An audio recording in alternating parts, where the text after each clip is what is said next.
آسان درس قرآن نحمده ونصلي ونسلم على رسوله الكريم اما بعد فاعوذ بالله من الشيطان الرجيم بسم الله الرحمن الرحيم الم تر كيف فعل ربك باصحاب الفيل کیا آپ نے ملاحظہ نہیں کیا کہ آپ کے رب نے ہاتھی والوں کے ساتھ کیسا سلوک کیا؟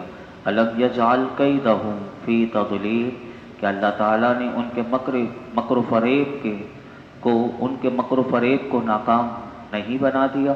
وَأَرْسَلَ عَلَيْهِمْ طَيْرًا أَبَابِيلَ، اور وہ یوں کہ بھیج دیے ان پر ہر سم سے پرندے داروں کے دار، ترمیہم بحجارۃ من سجیل، جو برساتے تھے ان پر کنکر کی پتھریاں، وَجَعَلَهُمْ كَعَصْفٍ مَأْکُولٍ، پس بنا ڈالا ان کو جیسے کھایا ہوا بھوسا۔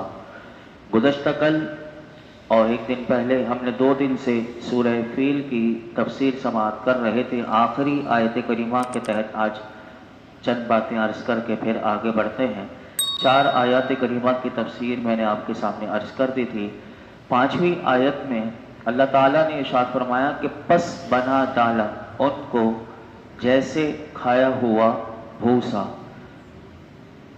تو انہیں جانوروں کے کھائے ہوئے بھوسے کی طرح اللہ تعالیٰ نے کر دیا۔ یہاں لفظ آیا عصف عین صاد فا، یعنی ان کی خستہ حالی اور تباہی کی کتنی صحیح اور مؤثر تصویر قرآن کریم نے کھینچ کر یہاں اس ایک آیت کریمہ میں بیان کی۔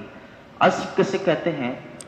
تو مفسرین فرماتے ہیں کہ گندم، باجرہ، مکئی وغیرہ کے پتوں کو، اور معقول کہ جن کو جانوروں نے کھا لیا ہو۔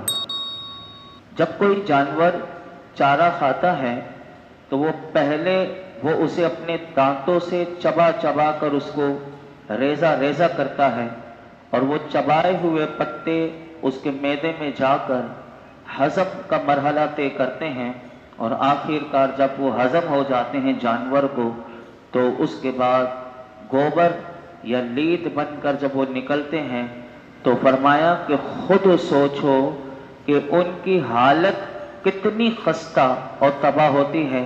فرمایا یہی حالت اس قوم کی ہو گئی۔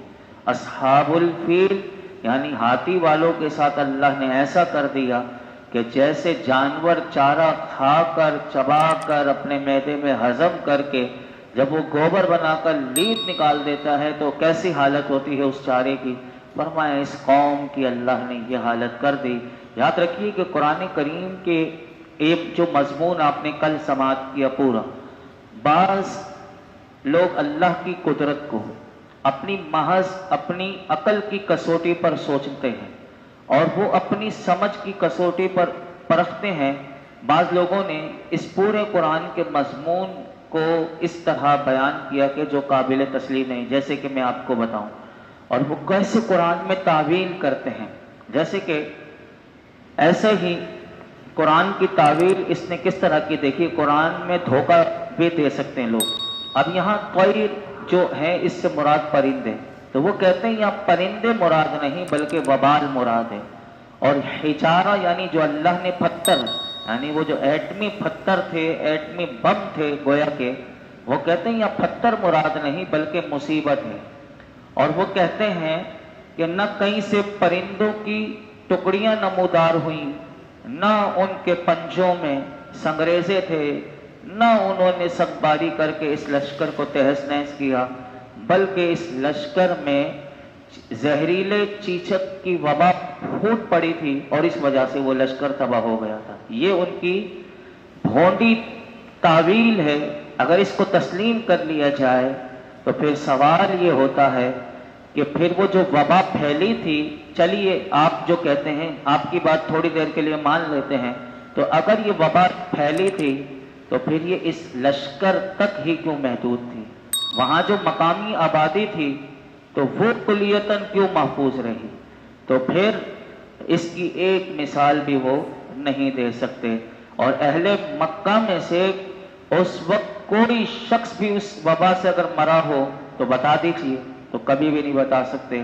تو آیات قرآنی کی من مانی تعویلیں کرنا یا اغیار کی خوشنودی کے لیے ایسا کرنا، ایسا رد و بدل کرنا، جسے عربی بلاغت، جو قرآن کی عربی بلاغت جو اللہ نے نازل کی، یہ قبول کرنے سے قاصر ہو، یہ بہت بڑی زیادتی ہے۔ اللہ تعالی ہم سب کی خطاؤں کو معاف فرمائے۔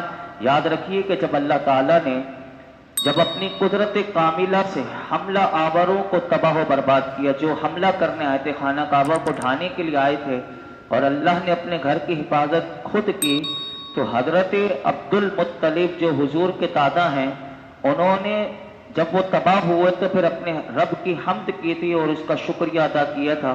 اس کے شعر جو ہیں آج تک موجود ہیں، جس کا میں آپ کو ترجمہ بتا دوں کہ حضرت عبد المطلب نے اللہ کی بارگاہ میں شکریہ کیسے ادا کیا تھا۔ آپ نے کہا تھا کہ اے مالک، تو نے حبشی لشکر، کیونکہ حبشہ سے آیا تھا وہ لشکر، یمن سے، تو فرمایا تو نے حبشی لشکر اور ہاتھیوں سے ہماری حفاظت فرمائی، اور وہ کافی دن، کیونکہ مکے میں وہ کافی دن یعنی گھومتے رہے اور مکے کے پہاڑوں میں اپنے جانور کو چراتے رہے، اور ہمیں یہ اندیشہ تھا، حضرت عبد المطلب اللہ کی بارگاہ میں کہتے ہیں ہمیں یہ خطرہ تھا کہ وہ ہم سے برسر پیکار ہوں گے، لیکن اے خداوند ذوالجلال، یہ فرمایا کہ شکراً وحمداً لک یا ذوالجلال، کہ فرمایا اے خداوند ذوالجلال، ہم تیرا شکر ادا کرتے ہیں اور ہم تیری ثنا کرتے ہیں کہ تو نے ہمیں ان سے بچا لیا، کہ وہ ہم سے نہ برسر پیکار ہوئے، نہ ہماری ان سے لڑائی ہوئی،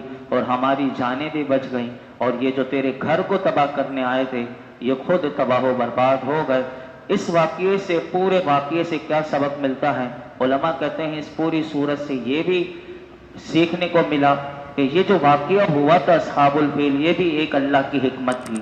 اس میں حکمت یہ تھی کہ مشرکین نے خانہ کعبہ کو 360 بتوں سے سجا کر رکھا ہوا تھا، اور ان کا عقیدہ یہ تھا کہ یہ ہماری حاجت روا ہیں، یہ ہماری دعاؤں کو، تو جیسے اللہ نے اپنے گھر کی حفاظت کی تو مشرکین کا بھی ان بتوں سے اپنا اعتماد اٹھ گیا، اور تمام کے تمام عرب میں جو بتوں کو ماننے والے تھے ان سب نے اللہ کی بارگاہ بے کس پناہ میں وہ اس مصیبت سے نجات پانے کے لیے جب بڑی عاجزی کرنے لگے، فریادیں کرنے لگے، تو اللہ تعالیٰ نے وہ ان کی فریاد کو بھی سنا اور کیسے خانہ کعبہ کی وہ حفاظت فرمائی، اور ان کے بت جو تھے وہ ان کے کچھ کام نہ آئے۔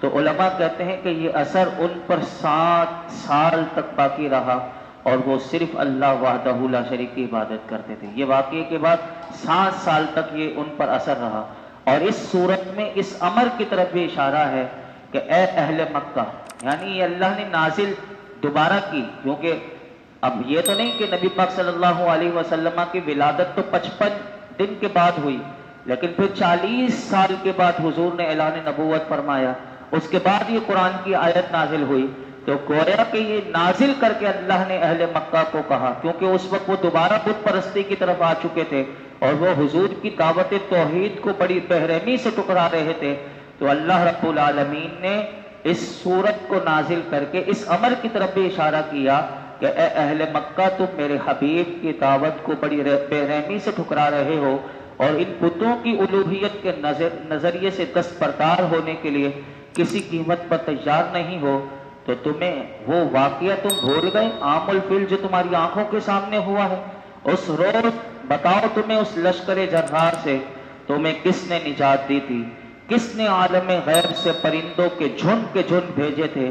کس کے حکم سے ان پرندوں نے سنباری کر کے تمہارے دشمن کو تہس نہس کر کے رکھ دیا تھا، اور اسی اللہ نے تمہارا بال بھی بیکا نہیں ہونے دیا تھا، اور اس گھر کی بھی حفاظت فرمائی تھی کہ جس سے تمہاری عظمتیں اور عزتیں وابستہ ہیں، تو تم میرے محبوب کی بات کو کیوں نہیں مانتے؟ یہ واقعہ اس امر کی طرف بھی اشارہ ہے۔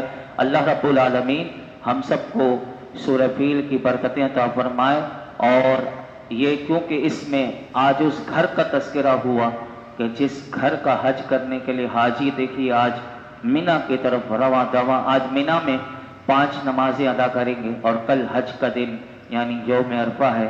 اگلی صورت بھی اسی طرف اشارہ کر رہی ہے، اور وہ کون سی ہے؟ سورہ قریش ہے، سورہ قریش کا میں ترجمہ پڑھ دیتا ہوں، لیکن کیونکہ اس میں مضمون بھی بڑا زبردست سمجھنے کا ہے، کل انشاءاللہ زندگی رہی تو اس سورت کی تفسیر آپ کے سامنے عرض کریں گے۔ سورہ قریش یہ بھی مکی سورت ہے۔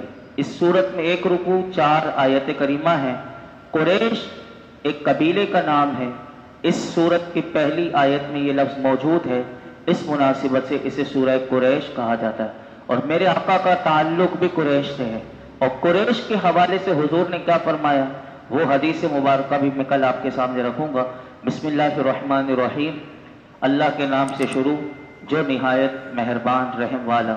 لإیلاف قریش، اس لیے کہ قریش کو میل دلایا، قریش کو مانوس کرنے کی وجہ سے۔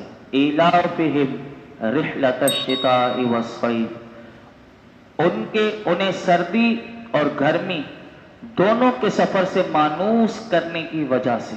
فَلْيَعْبُدُوا رَبَّ هَذَا الْبَيْتِ، تو انہیں اس گھر کے رب کی عبادت کرنی چاہیے۔ الَّذِي أَطْعَمَهُم مِّن جُوعٍ، جس نے انہیں بھوک میں کھانا دیا۔ وَآمَنَهُم مِّن خَوْفٍ، اور انہیں خوف سے امن بخشا۔ یہ جب تک پیچھے مضمون سمجھ میں نہیں آئے گا، یہ اس کی تفسیر آپ کو جب تک سمجھ میں، اور اس کا ترجمے سے صرف اس کی تفسیر سمجھ میں نہیں آئے گی۔ کل انشاءاللہ اس کی تفسیر کے حوالے سے ہم سماعت کریں گے۔ اللہ رب العالمین ہم سب کو قرآن حکیم سے وابستہ رہنے، اسے پڑھنے سمجھنے سمجھانے کی توفیق عطا فرمائے۔ الحمدللہ رب العالمین، والصلاة والسلام علی سید الانبیاء والمرسلین وعلی آلہ واصحابہ اجمعین۔ یا اللہ پاک جو کچھ سنا اس میں کوئی غلطی کوتاہی معاف فرما، اپنی بارگاہ میں قبول فرما، قرآن حکیم کا نور اور اس کا فیضان عطا فرما۔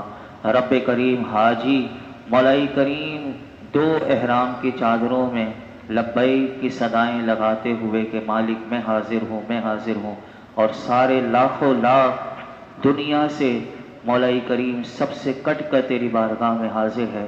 اے اللہ ان لاکھوں لاکھ حاجیوں کا صدقہ، ان کی دعاؤں کا صدقہ، اے اللہ جس کے حج کو تو قبول فرمائے اس کا صدقہ ہمارے تمام صغیرہ کبیرہ گناہ معاف فرما، ہمارے ماں باپ کی ساری امت مسلمہ کی بے حساب مغفرت فرما، دنیا اور آخرت کی ساری بھلائیاں، کامیابیاں، عزتیں، نعمتیں، راحتیں، خوشیاں، سکون عطا فرما، زوال نعمت سے بچا، احساس نعمت عطا فرما، ہر قلت، ہر علت، ہر ذلت سے بچا لے، قرآن حکیم کا فہم عطا فرما، عمل کی توفیق عطا فرما، اس کی تعلیمات کو سیکھ کر سمجھنے عمل کرنے کی توفیق عطا فرما، ہماری زندگیوں کو پاکیزہ زندگی بنا، بے حیائی، ہر قسم کی گندگی سے جو تجھے ناراض کرنے والے کام ہیں اللہ اس سے ہمیں بچا لے۔ یا اللہ جن کاموں سے تو راضی ہو جائے وہ کام کرنے کی ہمیں توفیق عطا فرما۔ یا رب العالمین ہمیں ہر سال حج مبرور کی سعادت عطا فرما، ہر سال روزہ رسول کی بعد مقبول حاضری عطا فرما۔ مولائی کریم بھی وہ مبارک ایام ہیں کہ جس میں بچوں کے لیے دعائیں مانگی جائیں۔ اے اللہ ہم اپنے بچوں کے لیے دعا کرتے ہیں، ہمارے بچوں کو نیک صالح متقی پرہیزگار بنا، ہمارے بچوں کے نصیبوں کو اچھا فرما، انہیں سچا عاشق رسول بنا، ہمارے بچوں کو ہماری آنکھوں کی ٹھنڈک بنا، ہمارے بچوں کے اندر ہمارے لیے نیکی رکھ دے۔ صلی اللہ تعالی علی خیر خلقہ محمد وعلی آلہ وصحبہ۔